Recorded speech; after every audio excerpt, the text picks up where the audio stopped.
De amin'ny fifaliana lehibe ndray ry ava malala no androsoanay ao anatin'ny tokantranonao ny tenako Apostoly Matio sy Apostoly Andreas moa no hitondra an'izao fotoana zao de miarabanao ihany koa Apostoly Andreas. Miarabanao Apostoly Matio miaraban'ny mpanaraka ny fandarana amin'ity takariva ity faly manona ny fiadanan'i Jesosy Tompo aminao sy ny ankonanao.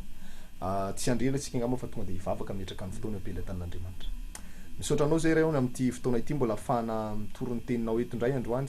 mangataka ny fanemasina izay tarika ana eto androany ary ny herin'ny teninao ani anova ny fiainan'ny olona rehetra izay manaraka izao fandarana izao amin'ny anaran'i Jesosy avy any Nazareta. Amen.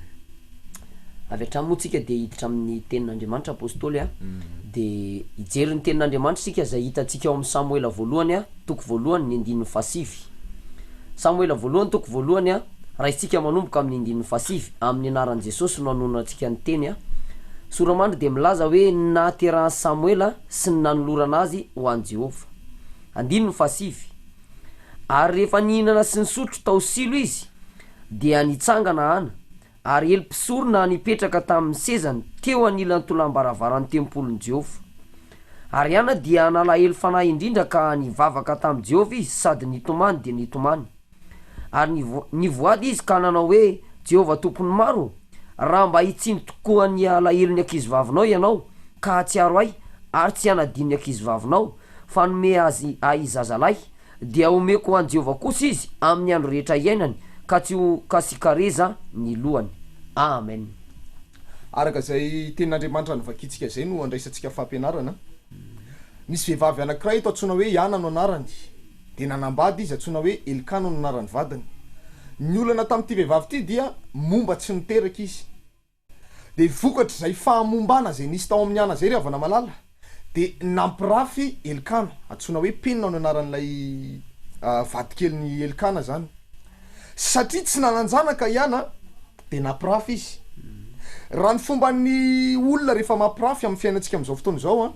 de afenina lay vadikely tsy aseho amin'ny vady. Rehefa miditra anatin'ny tokantrano de vonoina ny telefona na tsy azo kitihana na tsy azo vakina ny message zay ny zavatra iainan'ny olona ankehitriny. Fa tamin'ity tantara ity kosa zany tsy mba tahaka zany fa nataony Elikana hita ny ana mihitsy fa mampirafy izy satria nahoana tsy nisy zaza tamin'ny tsy nentina azo zaza zany ny ana ka zany hoe vokatra lay tsy fananany ana zanaka zany no natonga lay fikorontanana teo amin'ny tokantranon'izy anankiroa satria tsy misy fifankatiavana tsony zany ao anatin'ny tokantranon'izy ireo mihitsy misy an'ilay ravivaviny ana miteraka le ravivaviny ana misy lahy misy vehivavy ao maromaro no zanak'izy ireo de lazain'ny baiboly hoe ary ny rafiny ozy izy dia nanorosory azy mba hampalahelo azy mafy zany hoe nanao ny fomba rehetra mihitsy ny ty ravivaviny ana ity tsy atamana azy ao anatin'ny tokantranon'izy mivady. Hitantsika le ohatrany hoe manesoeso ohatrany hoe mandrangitra reny hoe efa olona tsy tia na olona tsy miteraka io tsy hitako zay mbola hijanona anatin'ity tokantrano ity zany hoe tena nanorosory azy manao zay mampalahelo azy isanandro zany ipenina de zavatra ataony Iana moa anatin'izany de mitomany ny ataony satria nahoana tsisy vahaolana ka manambady ihany ny tena nefa tsy mety mahazo zaza mihitsy de nataony Iana de mitomany ny ataony.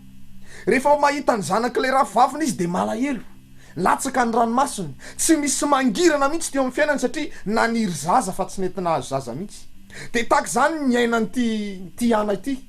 Nisy fotoana rehefa nandeha nanao matetika manko izy reto makany amina toerana antsoina hoe silo de mandeha makany izy ireo manao fanatitra de rehefa mandeha makany izy ireo de tamin'io fotoana nandehanandry zareo io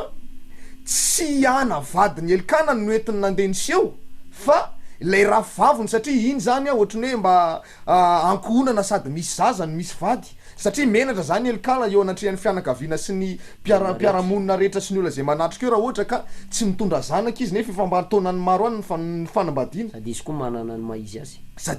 maizy azy de ny ravivaviny no entiny niseho teo de eo ampisakafoanana am'izay no hitan'ny Elikana Iana tsy mahina-kanina mihitsy satria manina izy ny tsy mahina-kanina mafy loatra ny zavatra hatrehany. Mazava ho azy fa izy tsy mahina-kanina zany apôstoly maizy ary tsy vitany hoe tsy mahina-kanina fa tena mitomany foana ary le olana zay nisy tamin'ny Iana tsy takona fenina intsony marina fa manana ny maizy azy izy araka ny volazanao teo fa tsy vitany intsony nanafina le izy fa hitan'ny olona rehetra mihitsy ny endriny hoe tena manana olana ty vehivavy ty satria mitomany foana de nisy fotoana moa nanontany mihitsy elikana hoe fa maninona ianao tsy mahina-kanina fa maninona ianao malahelohelo tare nga tsy tsara lavitra mihoatran'ny zaza folo miralany fanananao ahy de teo moa iana satria efa tsy zaka antsony le olany tamy voaloha izy niaretany tany anatin'ny tokantranony tany a i olana io zay zavatra nataony ny rahavaviny taminazy tao de niaretany tao satria no heveriny fa vitana ranomaso le fiainany satria no heveriny fa vitana tena hoe fa malahelohelo endrika sy mitokatokana any amin'ny tokantrano any anatina efitrano manokana any le kibony tsy miteraka de niaretany tany le izy fa tamy fotoana tsy zakany le izy apôstôly de nanatona tao amin'ny tempoly am'izay izy nandeha nanatona an'Andriamanitra tany amin'ny tempoly izy de rehefa nanatona an'Andriamanitra izy sady mitomany mafy de mafy ozy izy ny baiboly no nanao voady teo anatrehan'Andriamanitra hoe voalaza anaty hoe ary ny voady izy ka nanao hoe Jehovah tompony maro raha mba hitsinjokoa ny alahelon'ny ankizy vavinao ianao ka hatsiaro ahy ary tsy hanadin'ny ankizy vavinao fa anome zazalahy dia omeko an' Jehovah kosa izy amin'ny andro rehetra iainany ka tsy ho kasikarezany lohany zany hoe nanao dingana izy nakany amin'ny tempolin'Andriamanitra ny vavaka tany izy nanaboraka le olany rehetra teo anatrehan'Andriamanitra niaretany izy tany anatin'ny tokantrano tsy nahita vaolana fa rehefa nanatona an'Andriamanitra tao amin'ny tempoly izy apôstôly ny zavatra nafinaritra de zao rehefa niverina ny taona nitrotro zazalahy ihany nahazo zazalahy le zaza efa niriny amataonany maro nazaho tena hoe talohan'ny nazahoanany hoe eso sy latsa ny enany isan'andro rehefa nanatona an'Andriamanitra izy ohatrany tsy nisy daholo le olana tany aloha ka ny vaolana rehefa misy olana indrindrandrindra ny fikorotana tokantrano ohatr' zao zany a tsy vitana hoe ranomaso de hitomany ao anatin'ny tokantrano ao de eo de hitomany ao na hoe ampiasan'ny sainao be sy ny fahalalanao ianao anatona ho tantarainao amin'ny dada tosy ny ray aman-dreninao le fikorotana tokantrano sy le olana anatin'ny tokantrano tsy vaolana zany apôstôly fa ny vaolana tsara indrindra taka ny nataony any androany nanatona ny tempoly izy de nangataka tamin'Andriamanitra mihitsy nampitoetra lay zaza tao anatin'ny kibony apôstôly sady ny mahafinaritra nge apôstôly de zao ny zavatra azo avy amin'Andriamanitra tsara ary maharitra ary tsy mety simba zero tsara zao a fa rehefa nangataka ty vehivavy ty de zavatra nisy mpaminany mihitsy le zaza azony avy tamy Jehova ary tena hoe nyrehariany ary lay alahelo sy ranomaso a fa kovinana izy taminy navadika Andriamanitra lasa voninahitra sy fifaliana ndray zavatra misy zao a jereo tsara fa nisy fotoana ny tenako moa zany raha nitompo tany amin'ny faritra Tamatavy iny de misy vehivavy ray a tsara tare tsara endrika tena hoe manana maizy azy de niaina tao anatin'ny tokantrano izy zany hoe nanambady zany raha vehivavy de rehefa nanambady raha vehivavy a de ny zavatra misy mikorotana le tokantranony vokatr'lay tsy fananana zaza de fito taona niaina tam'zany izy a ary lehilahy maro nefa niaraka taminy ohatrany hoe miaraka hery-taona de rava le tokantrano miaraka hery-taona de rava le tokantrano de menatra izy satria lay zavatra misy a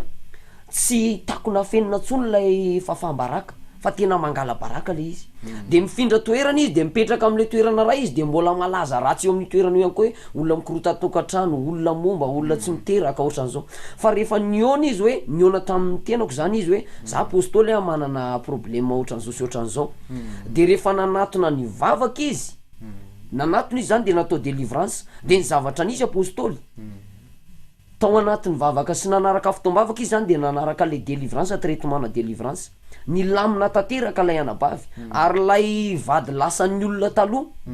lasan'ny olona le vadiny niverina tamin'ny tanteraka ary rehefa mifamerina ry zareo a niteraka somatsara apôstôly matetika nge apôstôly ny tena mahatonga an'le fikorotana tokantrano amin'ny fiainan'ny olona am'izao fotoana zao a ty aloha zao anankiray a tsy fananana zanaka rehefa momba ny vadiny tsy voatery vehivavy ihany momba fa misy lehilahy ihany koa momba de rehefa momba le vehivavy a de lasa le lehilahy mandeha maka nivelany satria tsy afa-po am'le vadiny misy karazany koa lehilahy mihitsy ny momba de lasa koa le vehivavy maka nivelany satria tsy afa-po ary misy karazan'olona tsy resaka fahamombana azonao tsy resaka fahamombana fa misy indray ny sasany ohatra mahatonga le fikorotana tokantrano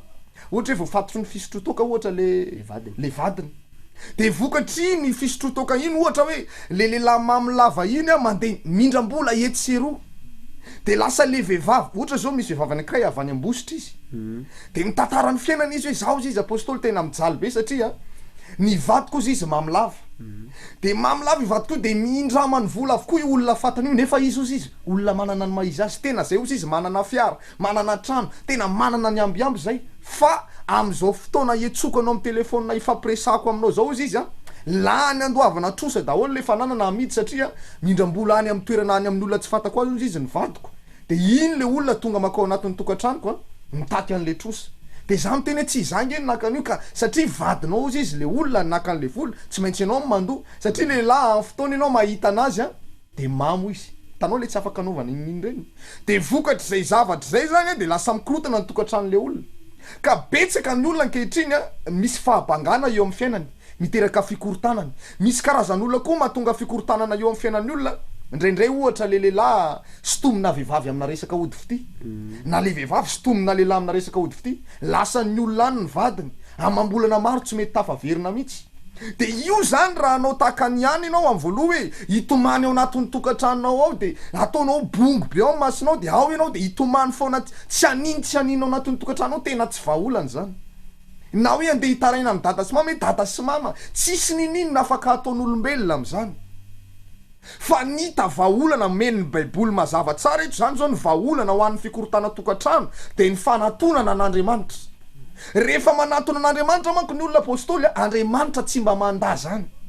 fa nizaniza manatona azy amin'ny fotoana izy tena hita an'Andriamanitra ny toepony fa tery izy am'le zavatra ilainy de omen'Andriamanitra azy izy ary nanomezan'Andriamanitra zanaka ny anany e nampikombona ny vavan'ny ravivaviny nikombona ny vavan'le mpanesoezo azy lasa gaga le olona momba tsy niteraka mataonany maro jereva izy iny nitrotro zazy afaka ataon'Andriamanitra aminao zay mahita an'izao fandaharan'izao zany Andriamanitra tsy miova omaly sy anio ary mandrakizay fa menanao ny toro lalana fa iana ry havana malala rehefa nahita fa nanomboka ny raiky pity tamin'ny ravivaviny ny vadiny de tsy niandrela izy tsy nijerevany fotsiny zany fa lasa aignana izy nanao dingana niazakazaka nakany amin'ny tempoly ary nivavaka tamin'ny ranomaso teo anatrehan'Andriamanitra de ny zavatra nafinaritra de zao iny dingana natao niana iny fotsiny no endrasan'Andriamanitra taminy hitan'Andriamanitra ihany izy nitomany tao hitan'Andriamanitra ihany izy nalahelo tao anatin'ny tokantranony fa mbola tsy niasa izy fa rehefa nanao dingana niana nakany amin'ny tempoly nitaraina tamin'ny ranomaso nivavaka teo anatrehan'Andriamanitra rehefa tonga ny alina n'indry havana malala nampitoerin'Andriamanitra tao anatin'ny kibony ana ny zazalahy atsona hoe Samuel ny anarany satria fantatsika tsara fa zany Andriamanitra zany mahay ny zavatra rehetra tsy miova omaly sy anio ary mandrakizay ka eto de samy laza raha ain'Andriamanitra natao tamin'ny anany nanome zaza ny ana tao anatin'ny kibony ain'Andriamanitra eny mihoatra lavitra an'izany no ataon'Andriamanitra aminao tsy voatery hoe zaza ihany ange no ilainao e tsy voatery hoe vola ihany ange no ilainao e tsy voatery hoe fanasanina ihany ange no ilainao e fa ninona mety maniry ianao mba hiravina ny tokantranonao mba hahita asa ianao mba ho sitrana amin'io aretina mitaizanao io ianao mba ho afaka am'izao karazana fisaraha-panambadiana tsy fiterahana io aretina manahirana ny sainao io te ho afaka amin'io venao androany za mampirisika androany io ihany io androany nanao dingana nanatona an'Andriamanitra tao amin'ny tempoly manova ihany koa ianao dingana ianao zay mahita anay aza mijery olo-kafo fa ianao matona ataon'Andriamanitra nanaraka ny fandaharany programa an'Andriamanitra afahan'Andriamanitra miditra antsehatra eo amin'ny fiainanao koa manaova dingana izahay moa anamarinana an'ity fiasan'Andriamanitra ity zany de andefa fijoroana vavolombelona atsika apôstôly de ho hitan'reto olona reto hoe tena Andriamanitra marina de tena mbola miasa eo amin'ny fiainan'ny olombelona am'izao rasy fotoana zao arahantsika zany fijoroana vavolombelona zany